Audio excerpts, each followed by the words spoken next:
تمام قسم کی تعریفات اور حمد و ثنا اس ذات باری تعالیٰ کے لیے ہے جو تمام کائنات کا خالق و مالک ہے۔ لاکھوں اور کروڑوں درود و سلام اس ہستی پاک پر جو اس کائنات کا خالق و مالک،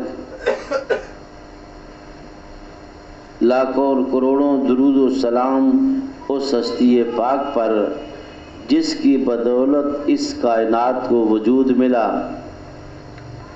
اس آمنہ کے لال پر جس کا نام نامی اسم گرامی آقا نامدار احمد مجتبیٰ حضرت محمد مصطفیٰ صلی اللہ علیہ وآلہ وسلم ہے۔ قرآن کریم کی جو آیت میں نے آپ کے سامنے تلاوت کی ہے، اس آیت میں اللہ رب العزت ارشاد فرماتے ہیں الذی خلق الموت والحیات لیبلوکم ایکم احسن عملا۔ وہی خدا ہے جس نے موت اور زندگی کو پیدا کیا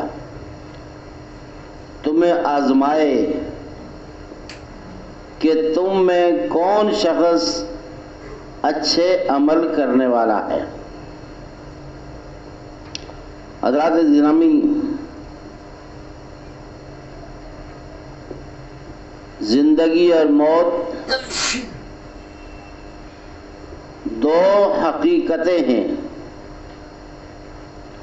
موت اور ما بعد الموت کا ہمیں مشاہدہ نہیں، اس لیے اس حقیقت کو تسلیم کرتے ہوئے بھی ہم اس سے غافل ہیں۔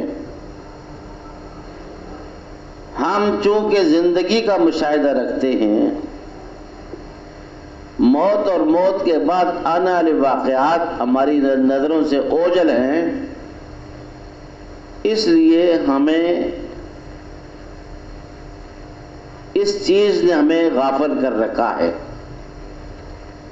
ہم اس دنیا کی زندگی کو دیکھتے ہیں، یہ ہماری نظروں کے سامنے ہے، اس لیے اس کی حقیقت کو ہم سمجھتے ہیں۔ اسی باعث تو ہم دنیا کے مشاغل میں غرق ہیں، دنیا کے مزوں میں، دنیا کی عیش و آرام میں غرق ہیں۔ تھوڑی دیر کے لیے اپنی زندگی کی حقیقت پر غور کریں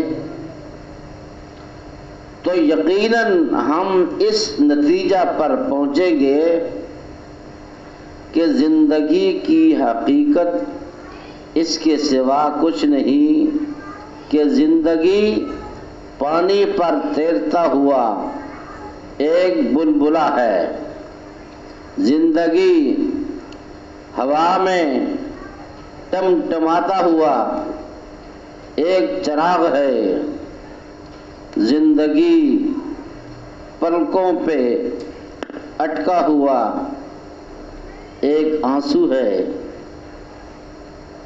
یہ زندگی کی حقیقت ہے۔ ہم روزانہ اپنے عزیز و اقارب، رشتہ داروں، دوستوں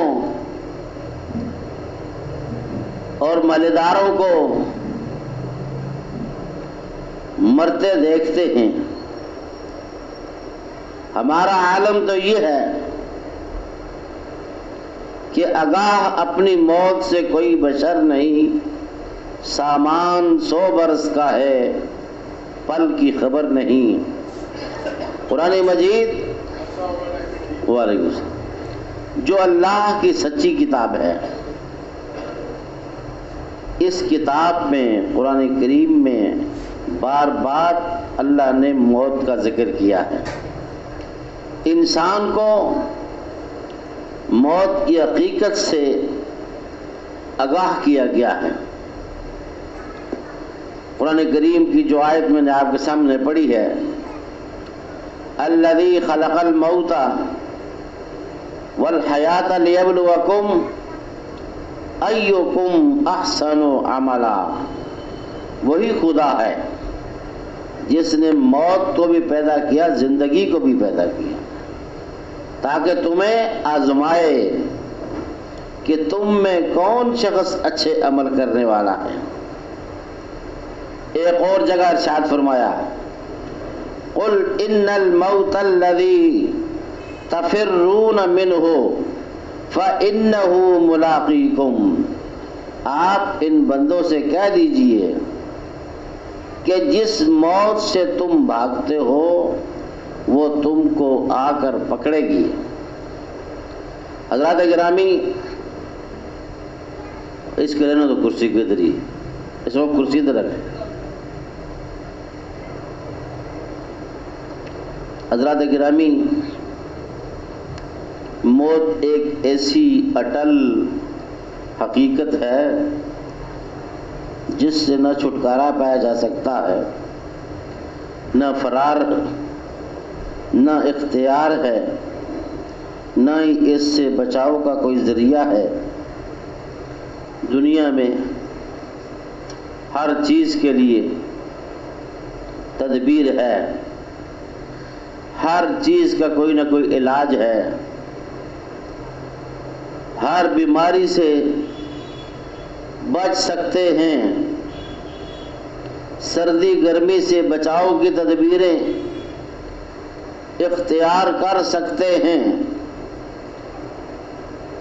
غربت سے بچ سکتے ہیں، سیلاب سے بچ سکتے ہیں، اپنے بچاؤ کے لیے قلعے بنا سکتے ہیں، دیواریں اونچی کر سکتے ہیں، لیکن قلعے کتنے ہی پختہ کیوں نہ ہوں، دیواریں آسمانوں تک کی بلندیوں تک اٹھا لیں، موت وہاں سے بھی تمہارے صحن میں اتر کر آ لے گی۔ ایک مسلمان کا پہلا عقیدہ موت کی حقیقت کو دل کی گہرائیوں سے تسلیم کرنا ہے، اور دوسرا یہ کہ موت برحق ہے، اس کا کوئی پتہ نہیں کب آ جائے۔ سورج کے طلوع ہونے کا وقت مقرر ہے، غروب ہونے کا وقت ہے، چاند کے نکلنے اور غروب ہونے کا وقت ہے، ستاروں کے آنے، نظر آنے اور منظر سے ہٹ جانے کا وقت ہے، موسموں کا وقت ہے، فصلوں کے پکنے کا وقت ہے، پھلوں کی تیاری کا وقت ہے، لیکن موت کا کوئی وقت نہیں ہے۔ ایک مجلس میں سرکار دو عالم صلی اللہ علیہ وسلم نے صحابہ اکرام رضوان اللہ علیہم سے پوچھا کہ تم موت کے بارے میں کیا جانتے ہو؟ ایک صحابی نے عرض کی، آقا صلی اللہ علیہ وسلم، صبح اٹھتا ہوں تو یقین نہیں کہ رات آئے گی یا نہیں آئے گی۔ دوسرے صحابی بولے، اے اللہ کے محبوب صلی اللہ علیہ وسلم، 4 رکعت نماز کی نیت کرتا ہوں، یقین نہیں کہ نماز بھی مکمل کر سکوں گا کہ نہیں۔ تیسرے صحابی نے عرض کیا، اے اللہ کے رسول، نماز کے لیے وضو کرتا ہوں تو یقین نہیں نماز پڑھ سکوں گا کہ نہیں۔ امام الانبیاء حضرت محمد الرسول اللہ صلی اللہ علیہ وسلم نے یہ سن کر فرمایا، میرے صحابہ، یہ تو تمہارے خیالات ہیں، لیکن میری یہ حالت ہے کہ نماز پڑھتے ایک طرف کا سلام پھیرتا ہوں یقین نہیں کہ دوسری طرف کا سلام پھیر سکوں گا یا نہیں۔ جناب رسالت مآب صلی اللہ علیہ وسلم نے فرمایا، آپ نے بارہا تلقین فرمائی کہ موت کو کثرت سے یاد کیا کرو۔ موت ہی وہ چیز ہے جو دنیا کی لذات کو ختم کرتی ہے اور دنیا سے بے رغبتی پیدا کرتی ہے۔ موت کو یاد کرنے کے 3 فائدے ہیں۔ ایک تو یہ کہ انسان کی توبہ قبول ہوگی، دوسری یہ دل کو قناعت نصیب ہوگی، تیسری یہ کہ عبادت میں خشوع اور خضوع پیدا ہوگا۔ ہم موت کے بارے میں علم رکھنے کے باوجود اس سے غافل ہیں۔ سرور انبیاء صلی اللہ علیہ وسلم نے فرمایا، موت کے بارے میں جتنا علم ان لوگوں کو ہے، اگر اتنا علم جانوروں کو ہوتا تو تمہیں کوئی موٹا تازہ جانور کھانے کو نہ مل سکتا۔ حضرات گرامی، ہم موت سے غافل ہیں، لیکن موت ہم سے غافل نہیں ہے۔ ہم موت کو بھولے بیٹھے ہیں، لیکن موت ہمیں یاد کرتی ہے۔ موت اعلان کرتی ہے، ان موت الذی افرق بین البنات والامہات، میں ہی وہ موت ہوں جو ماؤں اور بیٹیوں میں جدائی ڈال دیتی ہوں۔ انا موت الذی افرق بین الاخ والاخوات، میں ہی وہ موت ہوں جو بھائیوں اور بہنوں کو جدا کر دیتی ہوں۔ انا موت الذی افرق بین الزوج وزوجہ، میں ہی وہ موت ہوں جو خامد بیوی کو ایک دوسرے سے جدا کر دیتی ہوں۔ انا موت الذی افرق من کل حبیب، میں ہی وہ موت ہوں جو 2 پیار کرنے والے دوستوں کو جدا کر دیتی ہوں۔ انا موت الذی اخرب الدیار والقصور، میں ہی وہ موت ہوں جو محلات کو ویران اور گھروں کو اجاڑ دیتی ہوں۔ انا موت الذی اعمر الصبور، میں ہی وہ موت ہوں جو قبرستانوں کو آباد کرتی ہوں۔ انا موت الذی اطلبکم وادرککم فی بروج مشیدہ ولا یبقى مخلوق ایقظہ، میں وہ موت ہوں جو تمہیں تلاش کرتی ہوں، جو تمہیں تلاش کرتی رہتی ہوں اور تمہیں مضبوط قلعوں میں بھی پا لیتی ہوں، اور کوئی مخلوق بھی میرا ذائقہ چکھے بغیر نہیں رہے گی۔ موت ہر دم یہی پیغام دیتی ہے کہ مجھے بھولنے والوں، میں تمہیں نہیں بھولتی۔ ایک روایت میں آتا ہے کہ ہر انسان کی قبر دن میں 7 دفعہ اسے یاد کرتی ہے۔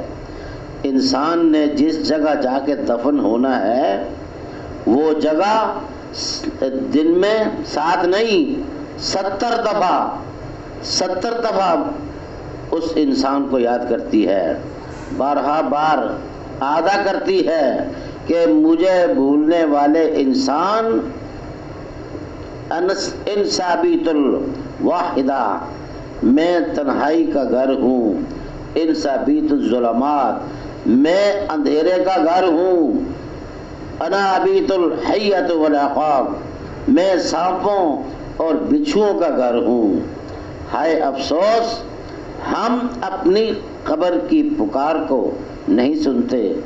وہ دہائی دے دے کر کہہ رہی ہے، اے جگمگاتی کوٹھی میں رہنے والے، اے روشن گھر میں رہنے والے، اے قالینوں پر چلنے والے، اے اے سی میں سونے والے، اے نرم و گداز بستر پر مزہ لینے والے، اے لگزی گاڑیوں میں گھومنے والے، مجھے یاد کر، میں تنہائی کا، اندھیرے کا، تاریکی کا، سانپوں کا، بچھوؤں کا اور وحشت کا گھر ہوں۔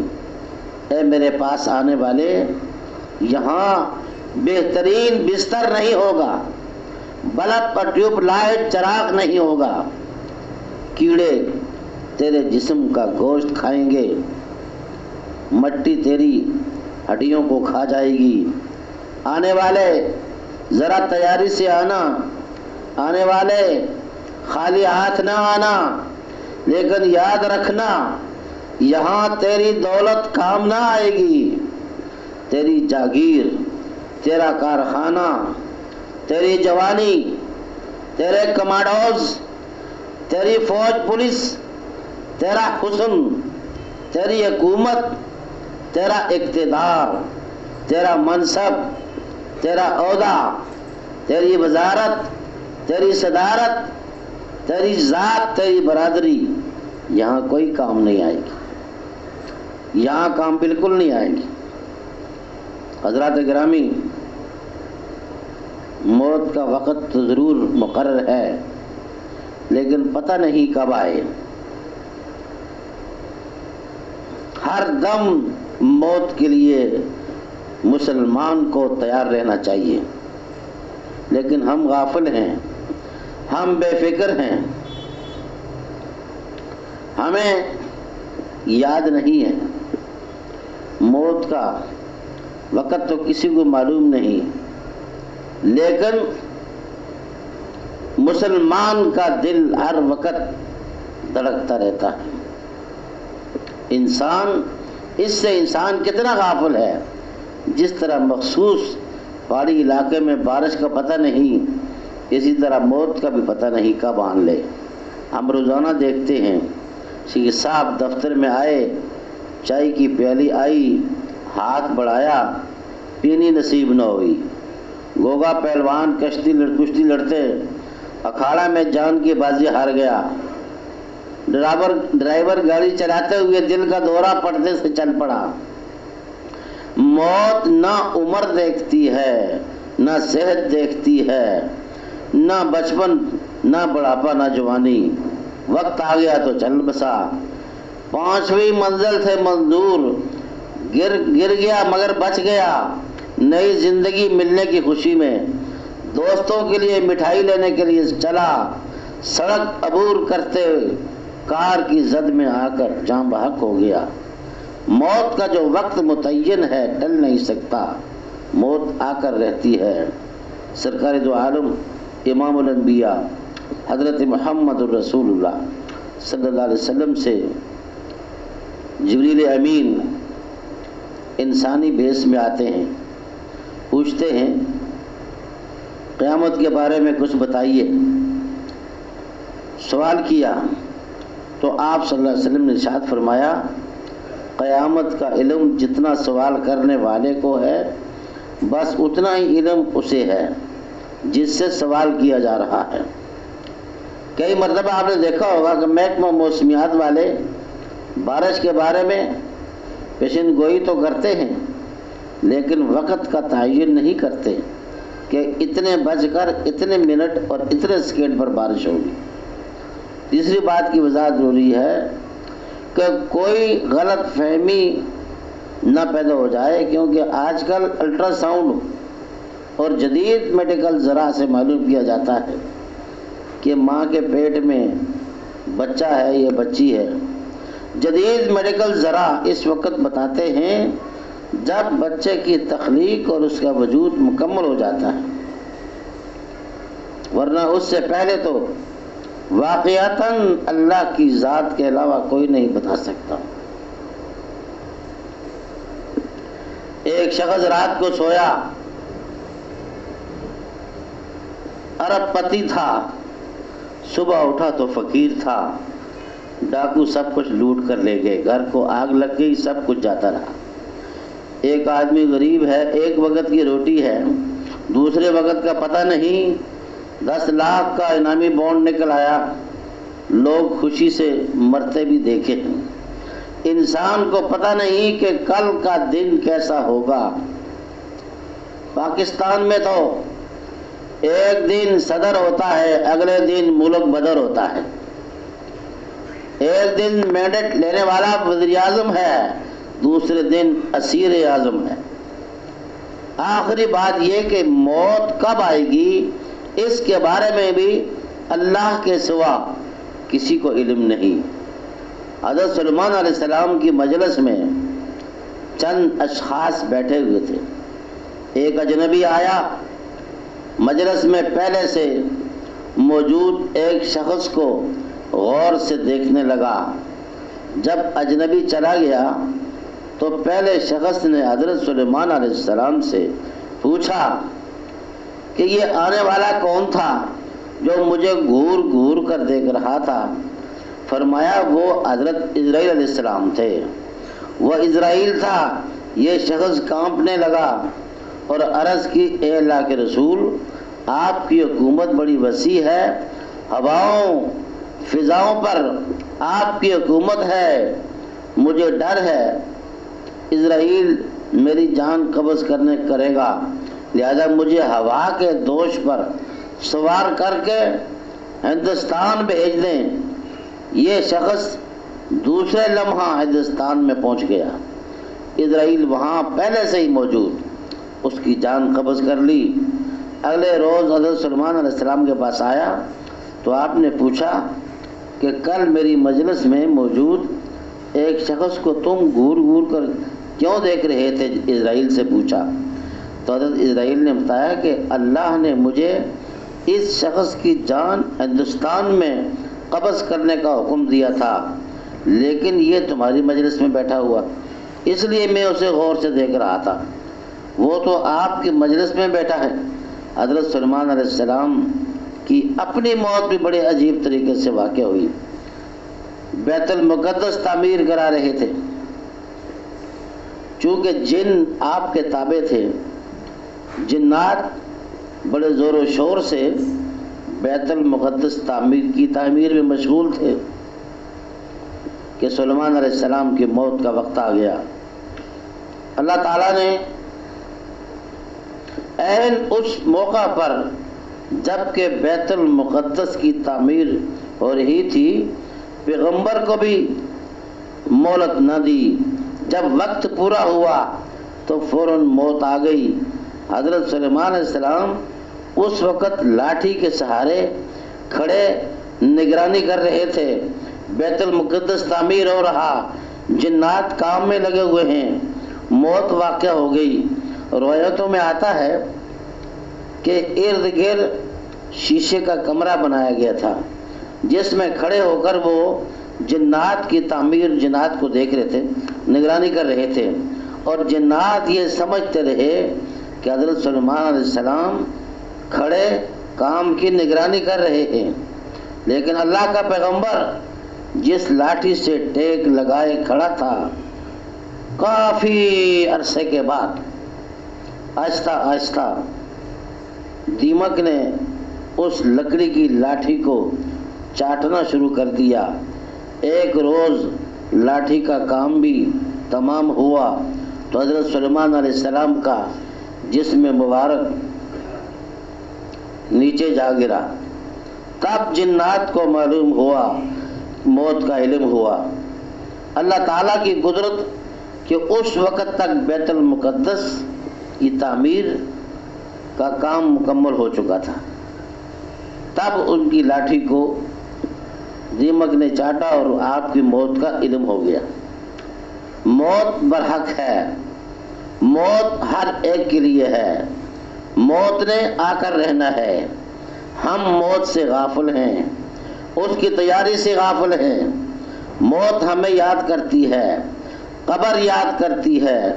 موت سے متعلق ہمارا خالق اور مالک بار بار ہمیں آگاہ کر رہا ہے۔ سرکاری محکموں کا اصول ہے اور دستور ہے کہ جس شخص کی طرف بقایا ہو اس کو نوٹس بھیجا جاتا ہے، وہ 4 نوٹس کے بعد اسے بدریہ پولیس پکڑ لیا جاتا ہے اور پھر سزا سنانے کے بعد جیل بھیج دیا جاتا ہے۔ موت سے پہلے اللہ کی طرف سے بھی نوٹس پر نوٹس آتے ہیں۔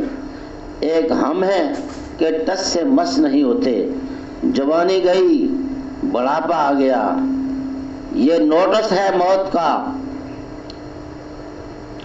تندرستی گئی بیماری آ گئی، یہ نوٹس ہے موت کا۔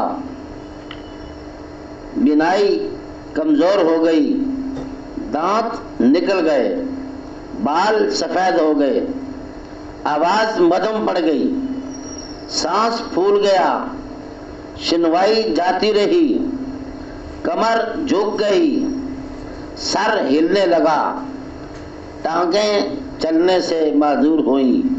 موت کے لیے نوٹس پہ نوٹس آ رہے۔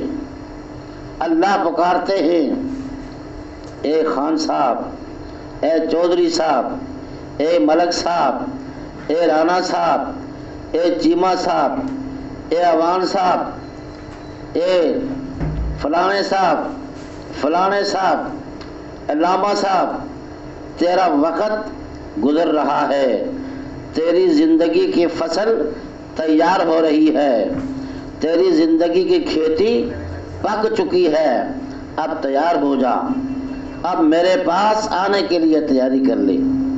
حضرت موسیٰ علیہ السلام نے ایک دفعہ اللہ کو پکارا، اے اللہ تو اپنے بندوں کو کیوں مارتا ہے؟ تمام عالم کی نعمتیں دے کر، راحت و آرام کے سامان دے کر، ناز و نعمتیں فراہم کر کے اللہ تو کیوں بندوں کو موت دیتا ہے؟ فرمایا موسیٰ تجھے میرا جواب سمجھ نہیں آئے گا، تو زمین پر کھیتی باڑی کر۔ موسیٰ علیہ السلام نے ہل چلایا، زمین ہموار کی، بیج ڈالا، پانی دیا، گندم کی فصل اگائی، پھر ٹانڈے بنے، سٹے بنے، دانے بھرے، فصل پک کر تیار ہو گئی۔ موسیٰ علیہ السلام نے فصل کو کاٹا، پھر دانے الگ کر دیے، بھوسا الگ کر دیا۔ اللہ نے پوچھا یہ تو نے کیا کیا؟ تو نے دونوں چیزوں کو ایک دوسرے سے الگ الگ کر دیا۔ عرض کی مولا فصل تیار ہو گئی، پک گئی تھی، اب اس کا تقاضا یہی تھا۔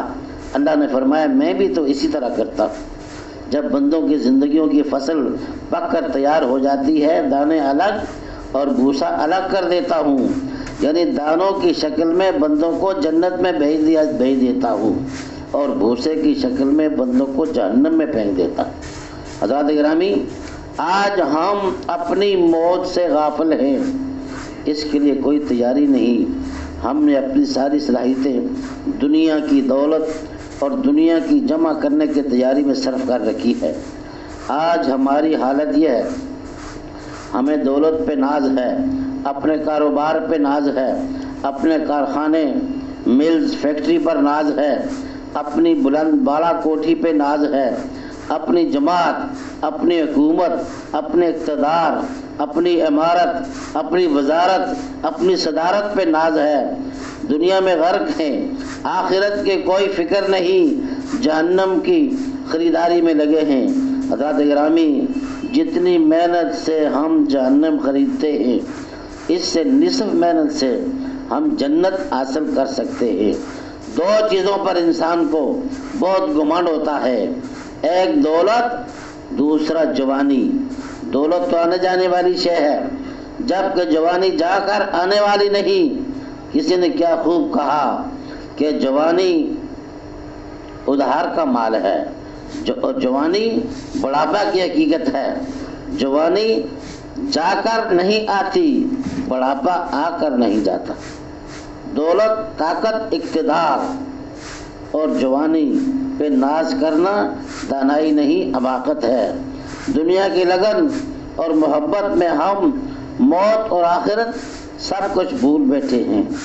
آنے جانے والی چیزوں پر بھروسہ کرنا دانش مندی نہیں، فانی چیزوں سے دل لگانا عقل مندی نہیں، ہاتھ سے نکل جانے والی چیزوں پہ تکیہ کرنا سمجھداری نہیں، یہ سب چیزیں بے وفائی کرنے والی ہیں۔